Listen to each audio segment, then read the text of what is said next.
Young Chavez, and this is our third edition of From Disability to This Ability. Each week for the next 2 weeks, we're going to be bringing you topics as it relates to our special needs community with a focus on services, providers, integration, and advocacy in general. Last week, we had the privilege of speaking with Ms. Bernita Sykes, local manager for early intervention with Henrico Area Mental Health, and Ms. Vicki Beatty, owner of Virginia Parent Advocates, LLC, an educational advocacy organization. We talked about why it was so important to get our little ones plugged into services and how early intervention could be accessed as early as in utero, while still inside of mommy's tummy, when sometimes testing can take place that alerts mom and dad that their little bundle of joy could potentially be born with some problems as it relates to development. We also talked about how individualized services may be implemented once the child enters school, and we learned that here in Virginia, that could be as early as 2 years of age. We talked about IDEA, ADA, IFSPs, IEPs, and 504 behavioral plans. We talked about what they are and how they differ from one another. We talked about the zero rejection policy and how no child can be denied a free, appropriate public education, or FAPE, because someone, somewhere, decided that the child was uneducable due to their intellectual disabilities and or developmental delays. We covered a lot of ground last week, and this week promises to be no less informative. Tonight's show, it's all about limitless advocacy and community integration. If you aren't recording or if you aren't taking notes, no worries. As with our prior episodes, we will be uploading this show, and you can find us online, keyword FDTTA. You'll be able to rewind and extract all of the information that you need to make yourself the most powerful advocate that you need to be for your loved ones. With no further ado, we'll get started with tonight's episode. Joining us tonight is Ms. Dana Yarbrough. She is a community support specialist for the Partnership for People with Disabilities, Virginia's University Center for Excellence in Developmental Disabilities located at VCU. Among her many roles at VCU, Dana directs the Center for Family Involvement and its initiatives statewide to support diverse families of children and young adults with developmental disabilities to become effective advocates for their children and leaders for systems change. She also oversees the work of the partnership to build youth leaders.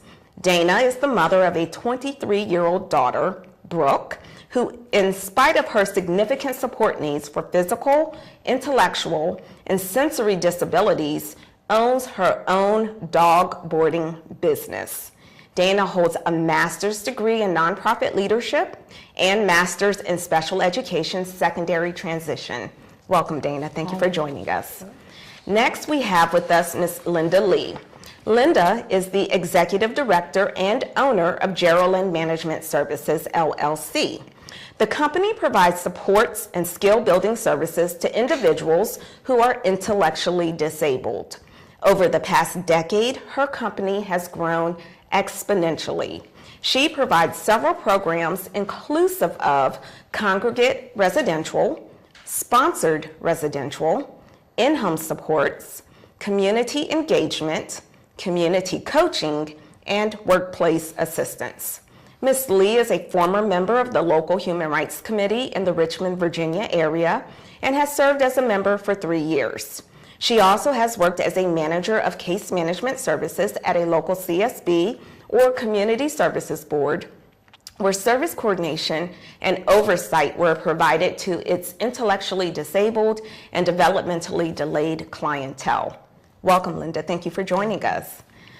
All right, so we're going to go ahead and get started. As stated, we have a lot of ground to cover, so we're just going to jump in and we're going to start with Dana. Dana, could you please tell us about the Family to Family Network of Virginia, which is an initiative of the Center for Family Involvement at VCU, correct? Sure. So the Family to Family Network was formed back in 2005 as part of the Center for Family Involvement. It originally started as two people in an office in Richmond with a grant from the federal government to help us ensure that families had access to other families to help them navigate healthcare systems. We've grown that work over the last 10 to 12 years to now 12 staff working with the Family to Family Network. They're scattered throughout the state, and it's really based on the philosophy of parent-to-parent peer support. And so research was done back in the 1970s and 80s around matching families one-to-one whose children had disabilities, and for the emotional support, informational support. Virginia's first parent-to-parent program started back in the mid-80s. And we love that idea, that model of matching families based on disabilities. So they have that kind of, they feel that emotional connection right away, being matched with another parent. And so we train parents and grandparents and aunts and siblings to help us do our work across the state. Okay, so I kind of want to go more so in line with that. The Center for Family Involvement is Parent to Parent USA's recognized Virginia Alliance member. And you guys, as you stated, do provide a lot of services, and some of them would include the Family to Family Network, as you stated, the family-friendly information and resource referrals, expertise in military services for military families, expertise in autism, expertise in deaf culture, expertise in culturally sensitive support, so culturally brokering, and expertise in mental and behavioral health. Let's kind of go back and talk about each of those.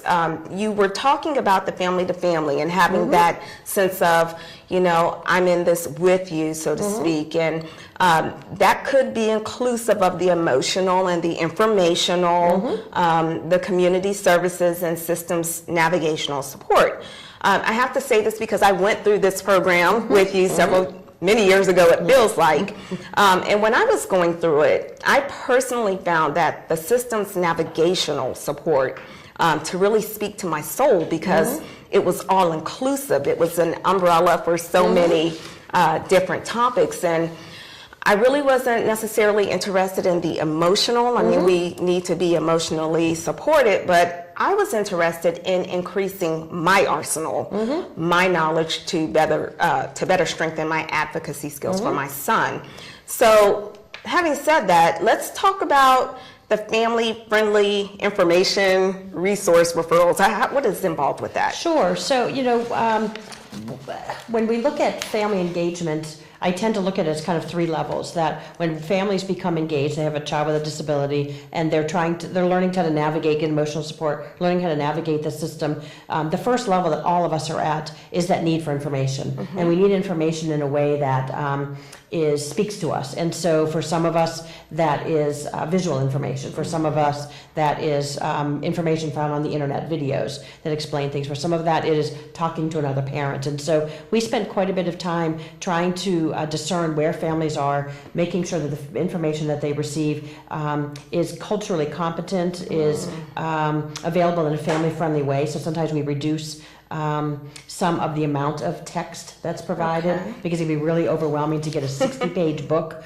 on special education, and if we can break it down to 3 or 4 one-pagers, or break it down to in a conversation with a family, let's start here on the first page or two, and let's just see where we are, and as the family is ready to move on, we meet them where they're at, and we provide additional information as they request it. Okay, so what about your expertise in military services for military families? With us being so close to Fort Lee, this service must be helpful to a lot of our families here in this Tri-Cities area. It is. We've been really fortunate that several of our staff either are former Marines, or were in the Army, or their husbands, spouses are in the military currently or have been retired. And so we've been having that access to military expertise helps us as families, because as you know, as they transition from state to state, services look different in each state. And so we need to sometimes translate what Virginia's services look like to a family.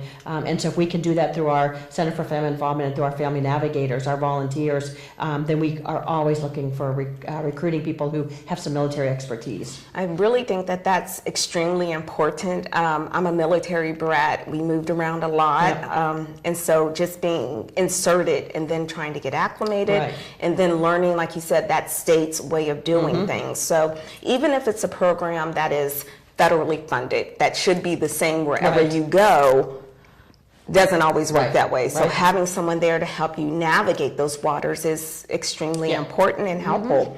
Let's talk about expertise in autism. Now, last week we did speak with Vicki Beatty, owner of Virginia Parent Advocates, and she talked about the burgeoning of her business with more focus and need for either an IEP or 504 for children on the spectrum. So what is your take on that? Well, I think, from the work that we do at our office, we are a grant-funded organization, and so I was fortunate to have, for the last 3 years, to have our Family to Family be written into a federal grant that was looking in Virginia on how to reduce the age of diagnosis from around, the average is around 6 or 8 years old when a child is diagnosed, so by then they're in school. Yes. So you mentioned early intervention earlier, and if we can get children diagnosed with autism closer to 2 years old or 3 years old, then they have access to those really beginning early intervention services in the home and before they transition into the school system. And so our role was to work with several child development clinics in Virginia as they were being prepared on how to use the latest and greatest technology and assessments for autism, and the importance of, once a child's diagnosed with autism, you can't just hand them a piece of paper that says, here's your diagnosis, welcome to the world of autism. So by having that direct link to here's the diagnosis and here's a brochure on the Family to Family, we encourage families to receive Family to Family support. It's written into the Bright Futures guidelines for pediatricians that one of the early identification of a disability or special health care need, the importance of talking to another parent. So the National and American Academies of Pediatrics recognize that. So having these doctors in Virginia hand that brochure allowed us to talk to, in the last 3 years, over 400 parents whose children were diagnosed across Virginia. We were that first contact that they had to kind of welcome them to this world that they just got off the plane in Europe or wherever it was, in Italy, and they weren't expecting to be there. And so what can we do to hold their hand on this emotional roller coaster and get them linked up to services? I really think that that's important. You spoke to if we could get an earlier diagnosis. Last week we talked about, and with early intervention, we know that the first 3 years are so important. That's when the brains are developing and they're little sponges, and that's when the maximal amount of growth can occur. So here in Virginia, a child can go to school as early as 2 years of age through the early childhood special education. So that's wonderful. Let's talk about expertise in deaf culture. What does that entail? So we have, for the last, it's been almost 10 years, had a relationship with the state early hearing detection and intervention program. So in Virginia, all babies have to be screened before they leave the hospital for their hearing. There's a multiple newborn screening test, but one of them is their hearing. And what we're finding in Virginia is that when babies leave the hospital, they're given a piece of paper that says whether the baby passed or not. It's thrown in with lots of information that new mothers get.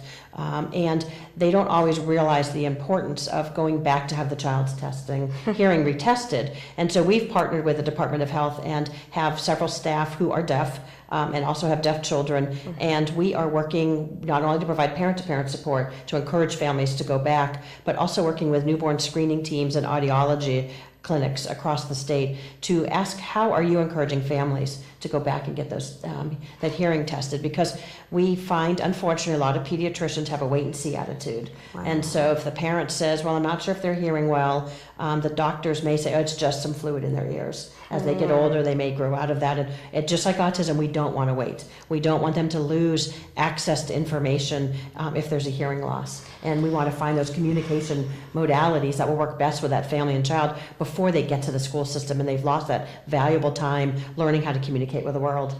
I think the prevailing sentiment with early intervention is we can't wait. Right. We can't wait on testing. We can't wait to see if they'll lift their heads by themselves, if they'll hit their milestones in a little bit more time.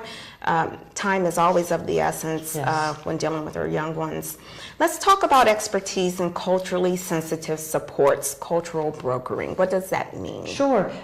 In the health world, there's been this concept for quite a while around hospitals and clinics having people from it could be an Amish community, it could be a Spanish-speaking community, it could be from a refugee community, some type of a professional or some respected leader from that community that comes into the clinic or into the hospital setting and is just a resource for people to kind of make them feel welcome, that they can trust the people that work here in the healthcare system or organization. And we took that model and did a twist on it and wanted parents of children with disabilities to be cultural brokers for other parents. Okay. And so instead of the person being a respected leader in whether it's a religious leader or leader in the community, we felt the parents of kids with disabilities are great brokers for other parents. And so we have brokers from refugee communities, from Hispanic communities, and African American communities who work with other families. And so when they call us for emotional support, one of the questions we can ask is, would you like to be connected with someone who is from a similar language or racial or ethnic community? And so they have that, there's pieces, again, it's that kind of information translation that doesn't have to be done from a professional translator or interpreter, but how do we take that information and make sense of it with local customs, local idioms that we wouldn't recognize, but someone from Colombia would recognize talking to someone from Colombia. Exactly. So, I think that that's really good. I work with Social Security disability, as I share, and I do interpret and translate for our limited English proficient claimants. And that is definitely one thing that we always say. Do you prefer? Do you desire to speak this over that? Do you want your correspondence in this language over that? And not only is it something that is good business sense, it's actually the law. So it's really good that you do provide that service. Let's move on for right now, but I really do want to go back and talk about the cultural part. Let's talk about expertise in mental and behavioral health. What is that about? You know, it's a little bit of a tough one for our organization because our organization has traditionally been focused on people with intellectual disabilities, developmental disabilities, and mental health has not always been seen as a developmental disability. It's seen as a disability, a big D, but not always a developmental. So we've tended to stay a little bit on the fringes and have had lots of parents working for us whose children have been diagnosed with a variety of mental health disorders, and we felt we needed to have some expertise. So we have some staff who work with us, and we're really, you know, it's sad. We're seeing a lot more children committing suicide in schools, as you know, from bullying. We see children who maybe don't have the resiliency skills to be able to cope with some things that are happening in their lives. And so we've started to put our toes in the water a little bit more, and are now partnering with VCU's Children's Mental Health Center, the NAMI, the National Alliance for Mental Illness that's in Virginia, and really trying to work together to do cross referrals of families and make sure that we're paying to social and emotional well-being of all children. I think that that's really good. It should also be noted that September is, or was, as we're at the end of the month, Suicide Prevention Month. And you touched on a topic of coping skills for our children. And you know, we had our first show with Mr. Larry Burnett, who was running for delegate in the 27th district, and he has over 30 years experience in the mental health field. And one thing that he said is statistically, it's like 1 in 5, I believe was the number that he said, of Americans who are affected by a mental health impairment, so to speak. And so, you know, it really speaks to the times that we're in now to provide those supports and ensure that those individuals have those services readily available. I want to talk about leadership development. What does leadership development look like as it relates to supporting families and advocating for and participating in the design of more family-friendly, effective service systems. You kind of touched on it, but let's just bring it all together. So there's this slogan out there, it's been in the disability world for quite a while, this nothing about us without us. That's right. And what I love about that is really when state agencies, when medical facilities, when schools, when they're designing supports or services for families of children with disabilities or adults with disabilities, how can they ensure that what they're designing is effective, if it's meeting needs, if it's even of interest? If they have not collected family wisdom and family experiences, families have got to be at the table. So it's really important for us to, as I talked earlier about those 3 levels of family engagement, the first one is really getting information for yourself, feeding your soul, feeding your brain, understanding what's available. The second one is giving back, and that's our Family to Family Network does that. We give back to other parents. We want to pay it forward. Yes. And the third level is not for everyone, but it gets to leadership, and it's people who want to be a part of systems change. They want their voice. They want their story to be part of a collective voice that makes a difference. And so my personal feeling is that every parent, every grandparent, every aunt, every sibling, regardless of where they come from, their socioeconomic background, their educational background, their racial, ethnic background, absolutely has leadership skills. Leadership is not a role. It's not a position. Leadership is a set of behaviors that inspires others around you to move forward. And if we view parents as leaders and assets, and that they have these leadership behaviors, they have empathy, they have responsibility, maybe it's discipline, maybe it's harmony, positivity, whatever those things are, then we can help parents become leaders at home in their own child's life, leaders at the special education planning meeting table, and those who want to raise their voice and go to the state capitol, go to Congress, and have their stories heard. But it really means seeing families as having that they are an asset, not a liability. So I want to just go back and piggyback on what you said. Leadership development, it starts with you. I mean, it doesn't matter that you don't have 5,000 degrees and you don't speak 12 different languages. What's important is what's within you, what can you bring to the table, what is your part in advancing the disability movement. And it sounds like this is a place where people can maybe help to find or be helped to find where their skill sets are and what perhaps they may excel in. Linda, I want to ask you a question, but before I get started with you, I want to talk Olmsted. So I want to read something, I want you to listen, and then I want to read another something, and then I want you to listen, and then I'm going to ask you a question. So Olmsted, for those of you who do not know, it's a case that came before the United States Supreme Court in 1999 regarding discrimination against people with mental disabilities. The Supreme Court held that under the Americans with Disabilities Act, individuals with mental disabilities have the right to live in the community rather than in institutions if, in the words of the opinion of the court, the state's treatment professionals have determined that community placement is appropriate.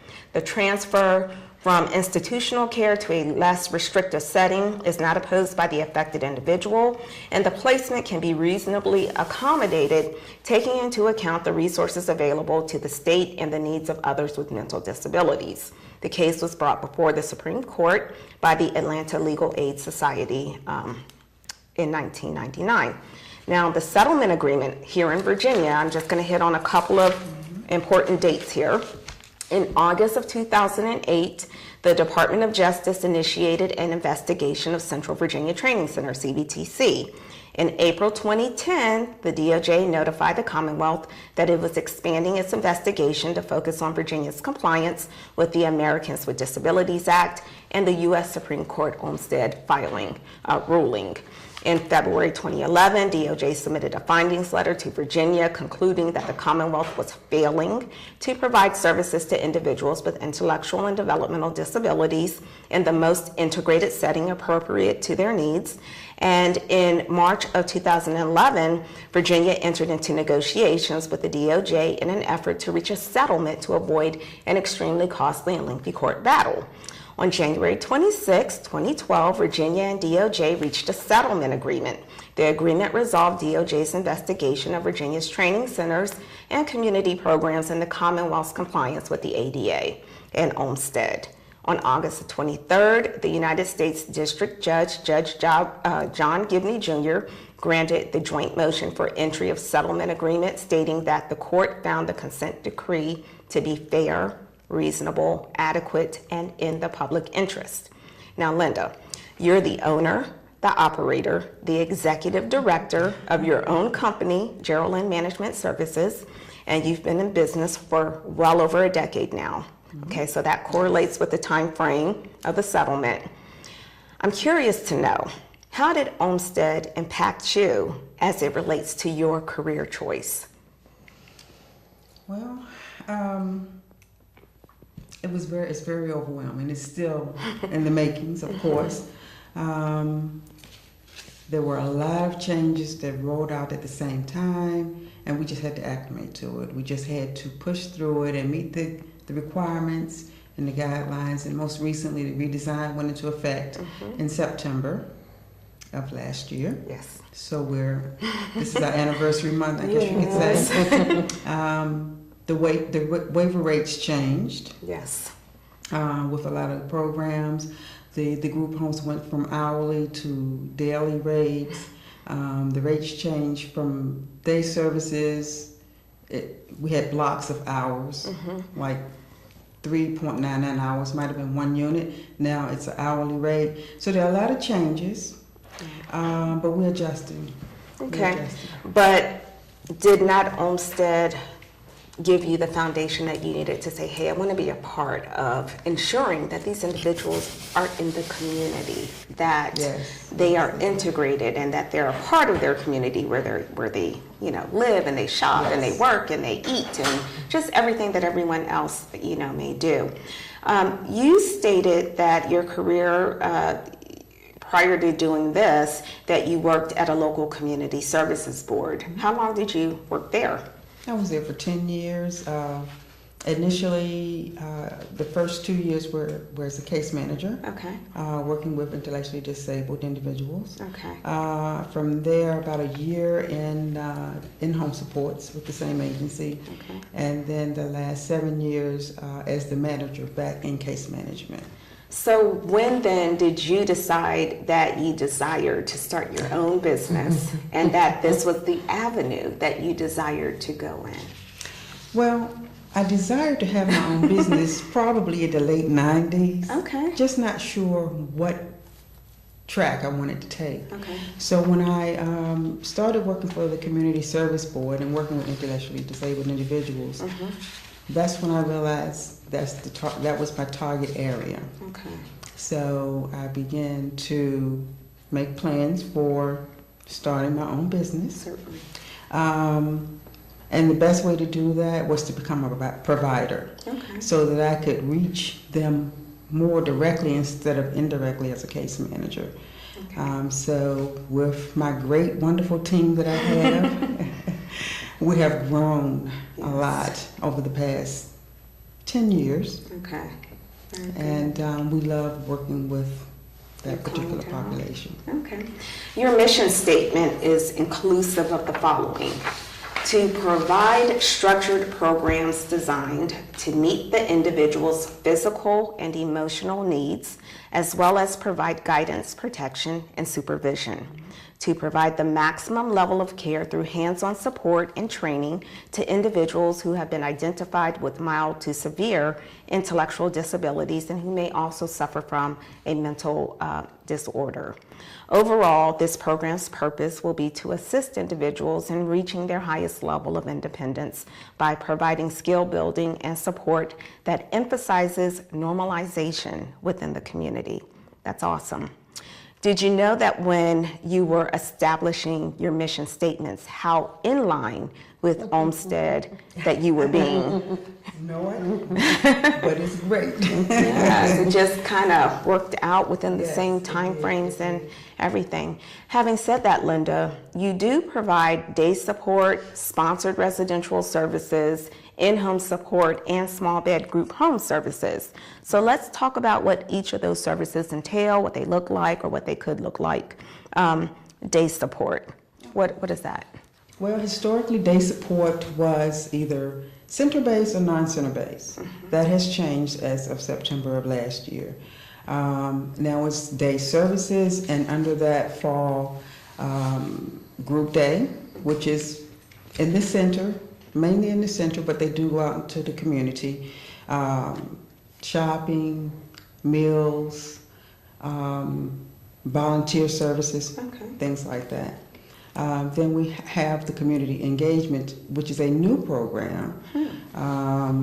It can have up to a ratio of 1 employee to 3 individuals. And they do things in the community that you and I would do with people that are not providers who are not intellectually disabled. They're mainstream. They're mainstreaming with people like you and I who don't have disabilities to help them grow and reach their maximum potential. Now there are some individuals who have barriers to being out in the community. It may be medical barriers, it may be behavioral.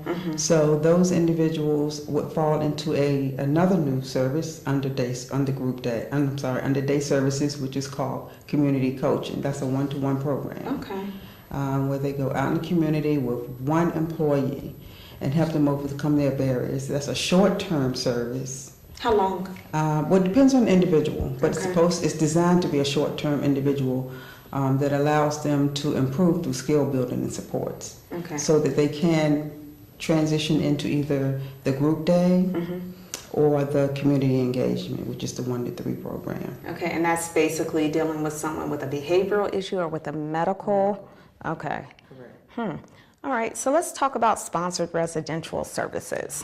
What is that? Sponsored residential is it's similar to a group home. With the exception, it's like a subcategory of a group home. They can have up to 2 individuals in a private home living with individuals. They become part of your family. It's almost like foster care. And they provide skill building and supports to that individual, and they do things like you and I do, just like a family. It's an awesome program.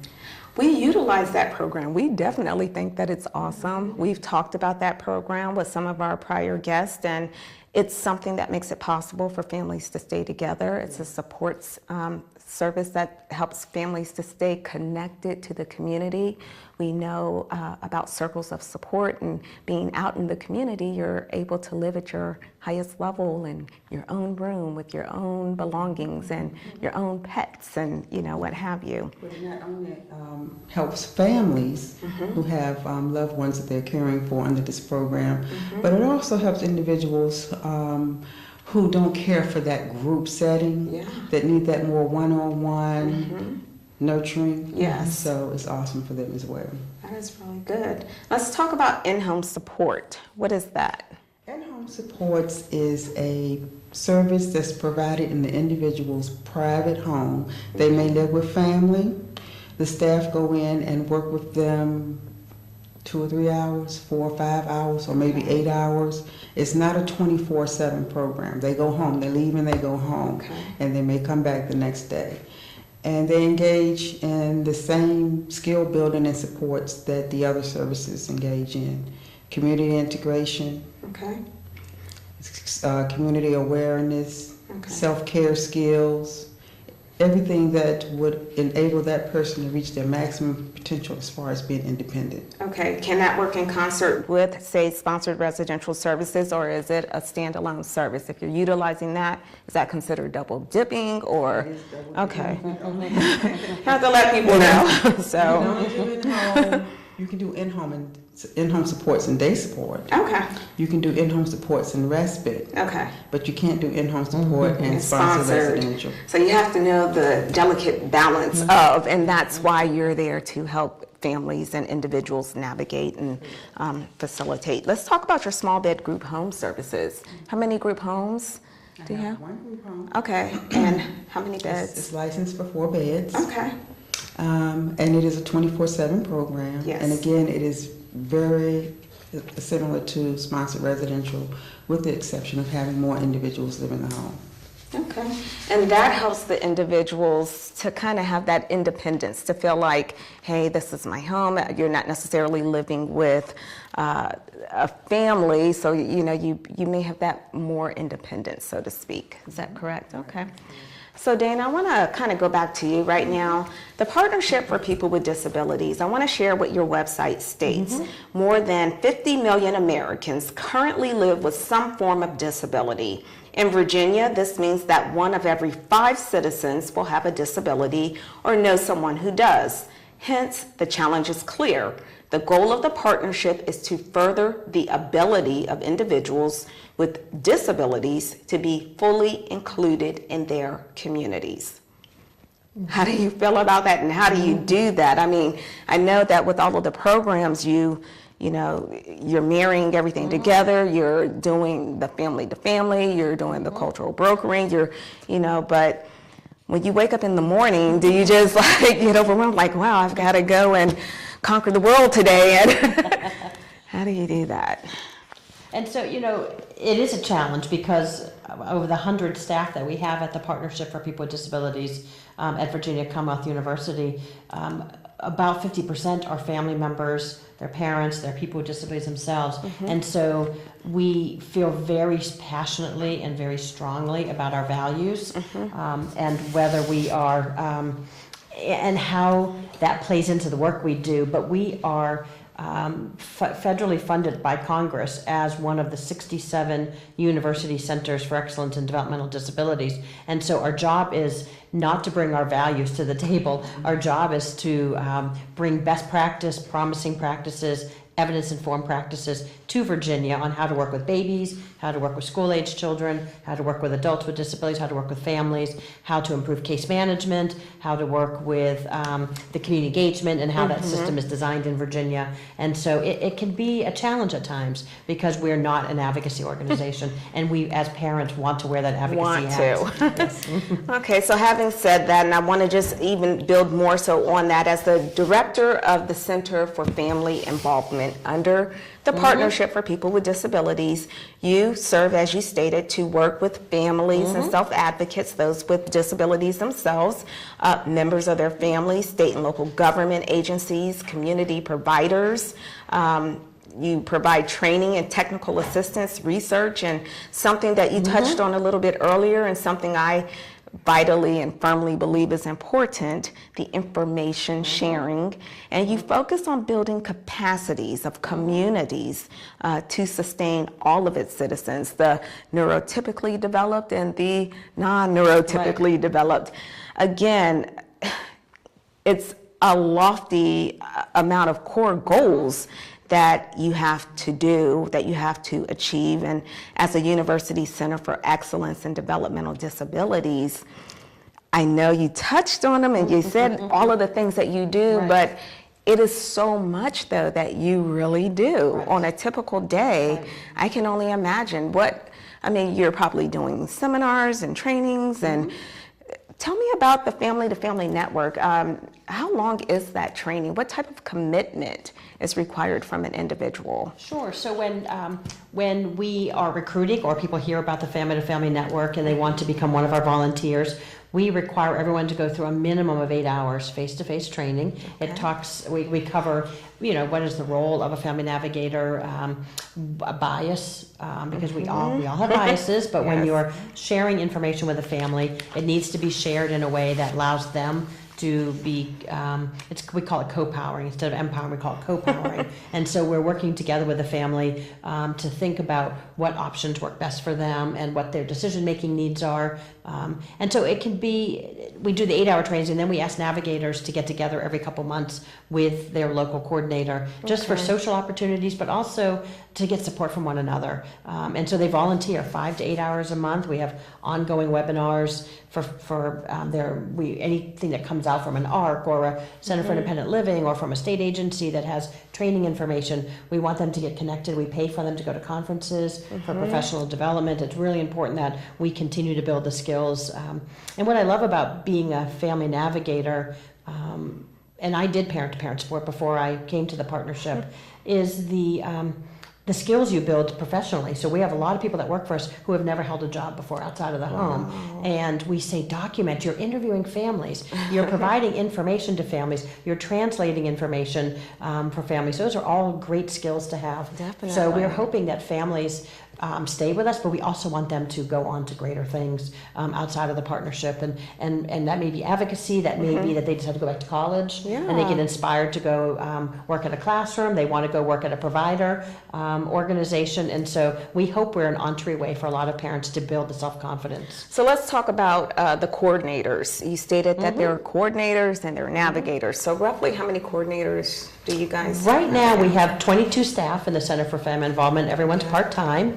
Of those 22 staff, 9 serve as local coordinators. So we have coordinators in Bristol and Roanoke and Northern Virginia, Charlottesville, all around the Richmond and Petersburg area, down through Tidewater. And their job is to recruit and navigators, train them, manage them, and then match families with them. And our navigators, we've trained almost 500 in the last 8 years, and we keep about 40 active each year.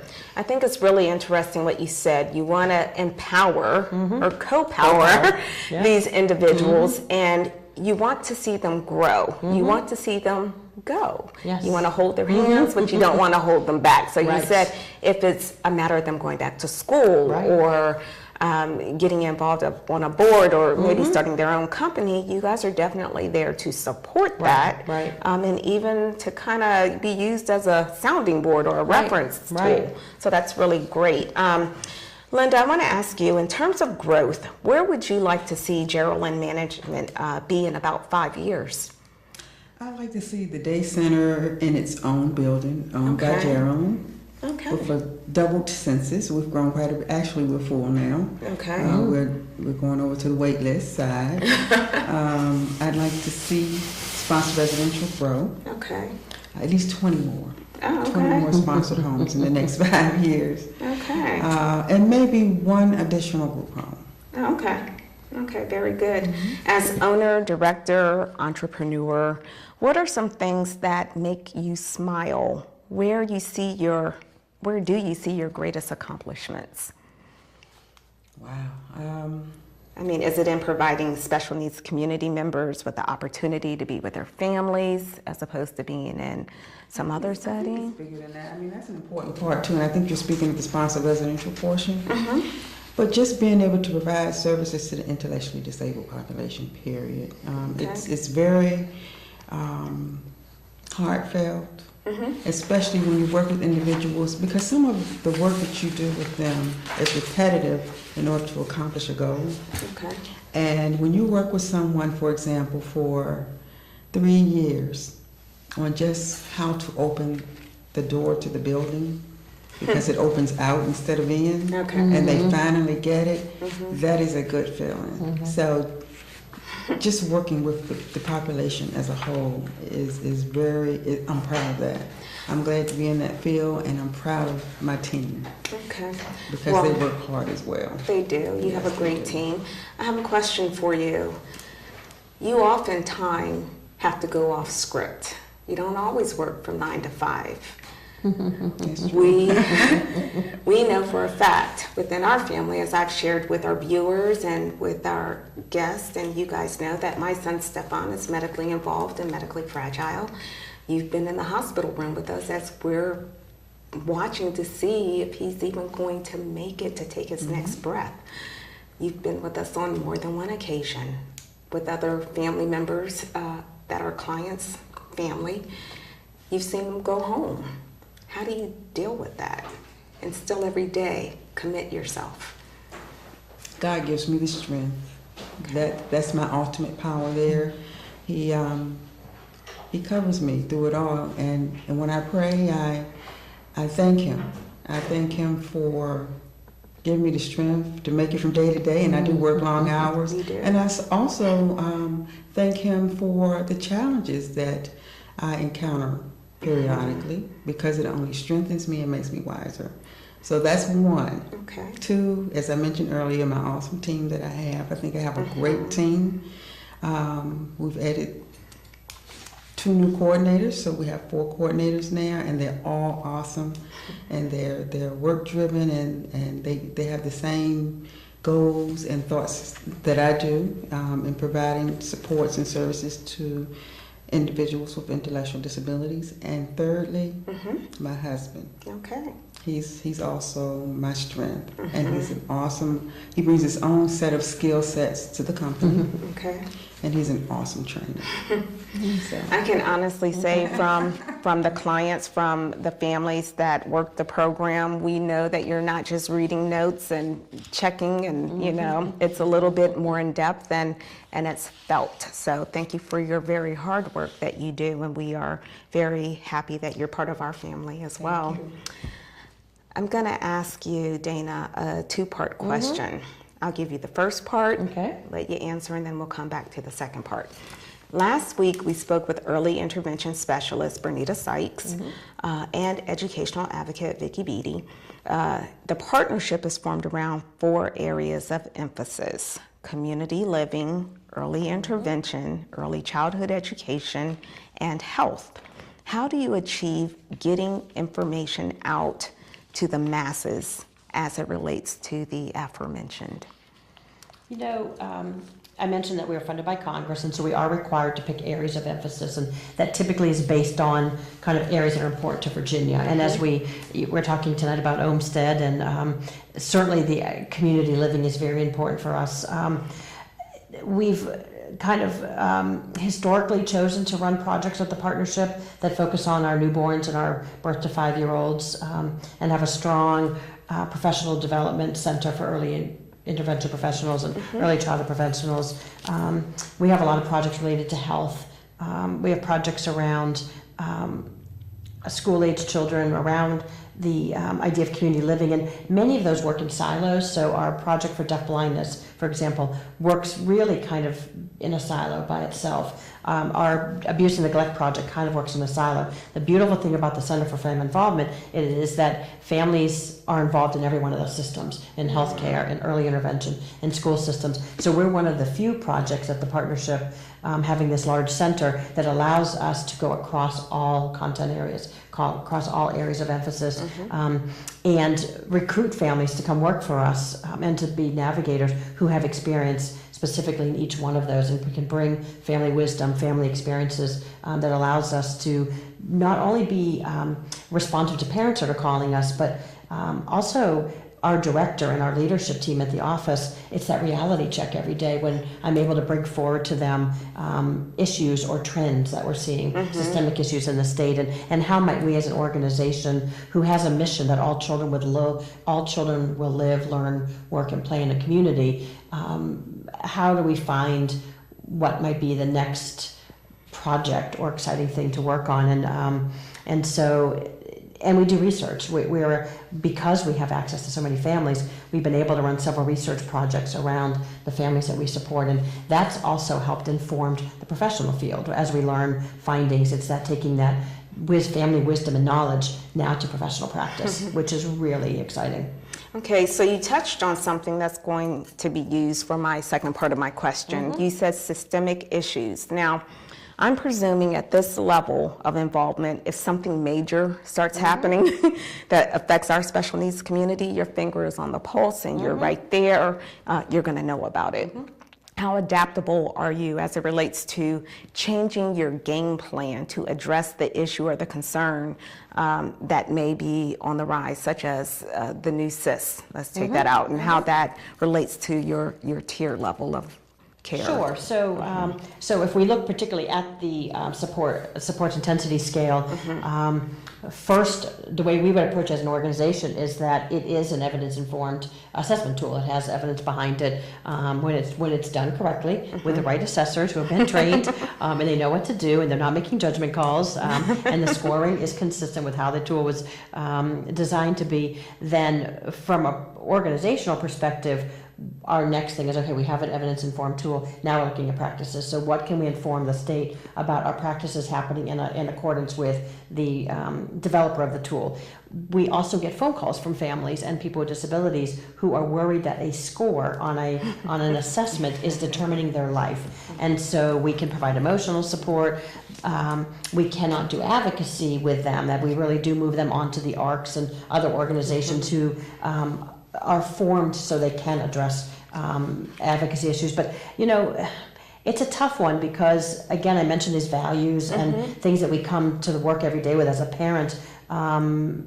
And my own daughter, Brooke, and her experience with the Community Service Board and being on a waiver wait list. And, you know, I also have to balance this with this is a publicly funded system and there's hoops I have to jump through if I want to be a part of this system. And I may not like the tool that they're using, but I have to sometimes play the game because if I want the services. And so it puts us in an interesting position at times. And that's why I like that we're not an advocacy organization. We actually can stay out of the fray of it and try to say to families, there are two sides. If you want to jump in and dance with the devil and you're going to access publicly funded services, you are going to have some restrictions or some boundaries that you may not always like. Okay, and that is hard to swallow, but it's the truth, and people need to know that. So information sharing to let people know it's this or that. So. And those decision trees. If you're going to make this decision, what does this have for short-term and long-term impacts? Are you going to be in poverty because you chose to rely on Medicaid? And so if that's okay, and that's a family decision, or just the same thing. If you know you're going to, so you're going to have a cyst done. So,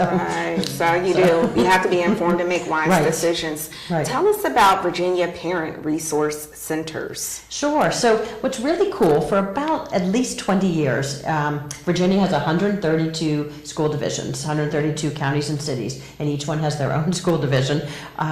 We have had over the last 20 years about 45, maybe 50 at sometimes, but close to 45 school divisions operate what's called a parent resource center. Typically, the best practice would be that an educator and a parent co-run that together. It doesn't always happen because it is based on school budgets, but those parent resource centers are a place for families whose children have special education needs. We have schools that are Title I schools where they may be low performing and they're really working to engage families so they can have better student outcomes and academic success. The parent resource centers may also work with families on literacy issues, but they're there to provide workshops and give out resources, help them figure out how to advocate at the IEP meeting. And so we have a great website in Virginia that maintains a list of all the parent resource centers, and there's some wonderful resources, PowerPoints any family can access. It's not just for professionals. So school just started a few weeks ago here in Central Virginia, a little bit earlier in other parts of Virginia. The Parent and Family Involvement Toolkit for Virginia schools is located on your website. I think that's what you were referencing, along with a plethora of other wonderful information, like you said, PowerPoints, PDFs, and how-tos. Please provide our viewers with what's included in the toolkit and a few other popular resources located on that website. Sure. So the Parent Involvement, Family Involvement Toolkit was developed jointly with some parent resource centers and some staff with my office, and it really was an attempt to make a very short, small, little glossy brochure that wasn't very dense, so people could pick it up pretty quickly. And there's a section on what are some great resources to engage families, and so there's some resources around academics. And so how do we engage families in the academic process? There's some on assistive technology, so students who require some additional resources and accommodations to participate in general education classrooms. So we have some sections around assistive technology and around how to be person-centered, since special education meetings are supposed to be individualized and person-centered. So we coupled some of those resources together, and it's like a lot of our resources. We really believe that people need goal-setting sheets and checklists and workbooks, and so we try to have our products be either really small so they're not overwhelming for someone who doesn't want to pick up, again, a 60-page academic book because we are in a university, but also if a family wants to go, step one at an IEP meeting is to write the person's present level of performance. Let's help them with a worksheet on how do you write a present level of performance and contribute to the description of your child in school. So all of those resources are available for families, for professionals. Our navigators use them with families. Okay, very good. Linda, I want to ask you, if someone has an ID waiver and meet the criteria to activate the sponsored residential component, how do they get in touch with you? Presumably via their caseworker, or is there some sort of referral process, eligibility? How does that work? Well, they do have to access any provider through the community service board with their case manager. They're the point of entry, and if it's a particular provider that you're interested interested in, such as Geraldine Management Services, then you can let them know. And they typically like to tour at least 3 agencies to give the individual choice. Well, very with good. Geraldine, and we have a website at geraldineservices.com. You can go and visit us there and find out additional information about our agency as well. Okay. I want to talk about, in terms of post-settlement agreement, integrating Virginians with an IDD or a mental health disability. How do you feel about supports that are available now, and where would you like to see Virginia grow? I think that the new services that they have added are great. They're definitely headed in the right direction. With one of the requirements is more community engagement, being involved in the community, being a part of your neighborhood network, your churches, and so forth. So that's a great start, and I like to see that continue to grow. Okay, so increasing those circles of supports and adding avenues for people to be injected or inserted. If someone desires to work for Geraldine Management, what does that application process consist of? Is it a standard application, criminal background check? What all is involved? There is a standard application. We will accept resumes. However, you still are required to complete an application. There is a criminal background check through the Background Investigation Unit at DBHDS, Department of Behavioral Health and Developmental Services. We give you the fingerprint card. We actually fingerprint in-house now. And we send that off to DBHDS, Criminal Background Investigation Unit. It takes a few weeks to come back, and we also do a central registry check, which is through the Department of Social Services to make sure you're not on any registry for abuse or neglect. Wow. There are some trainings required. You do have to have 32-hour medication administration training. There are some type of behavior management training. We use therapeutic options. CPR, first aid. Yes. And then we also, because we use electronic records, there is an electronic record documentation training as well. And we also emphasize the requirements for documenting the way we need it to be in the ID world. So and all that is provided. Yes. So we're going to get ready to wrap up, but I have just a few more questions, so I'm going to kind of shoot from the hip with each of you guys. Dana, if you could please share with us what your Access to Justice film is about, why it's timely and relevant, and who this film is geared towards. I believe it's geared towards judges. Is that correct? Yes, and I don't know a lot about it. It's actually part of one of our other projects at the partnership, but we are doing a lot of work, particularly because a lot of adults, particularly women who have intellectual disabilities, don't always have an advocate, and so we're training judges around orders of protection and other ways that women with disabilities can have access to the judicial system and have supports to do that. So I wish I could tell you more about it. It's actually another project. Yes, okay, so in terms of your vision for your daughter Brooke, and in terms of the settlement agreement, what does that look like, the future that you envision for her, and are we close? You know, I would say that my vision is not to change Brooke, but to change the world around her. And we are doing it one day at a time with a settlement agreement. And I hope that we'll have a system at some point that when I or Brooke needs to tap into it, we can, and that it's that responsive. And right now it's not. We've been on a waiting list for years. Okay, so does she have a waiver? She does not. She's on a waiver wait list. Okay, right now. So let's get your website information, contact information. Reach us at www.centerforfamilyinvolvement, all one long word, centerforfamilyinvolvement.org. Google us on Facebook, on Instagram, or 877-567-1122 is our toll free. Thank you. And Linda, please share with us your website as well and contact information. GeraldineServices.com. 804-530-5620, option 4 or option 7. Okay. And Dana, as we get ready to close out, how does one become a navigator, if that's what they're so Pop inclined onto to that do? website, centerforfamilyinvolvement.org, look for the Family to Family Network tab, and there's a list of the roles of a family navigator. Hit that Apply Now button, and we'll get the application. Most definitely. Well, I want to thank you guys for joining us this evening for this episode of From Disability to Disability, and we will be back next week bringing you more information, more knowledge, more resources to help you so that you can make sure that your advocacy arsenal is fully locked and loaded. Again, we will be online. You can use keyword FDTTA. Thank you so much, and we will see you next week. Thank you.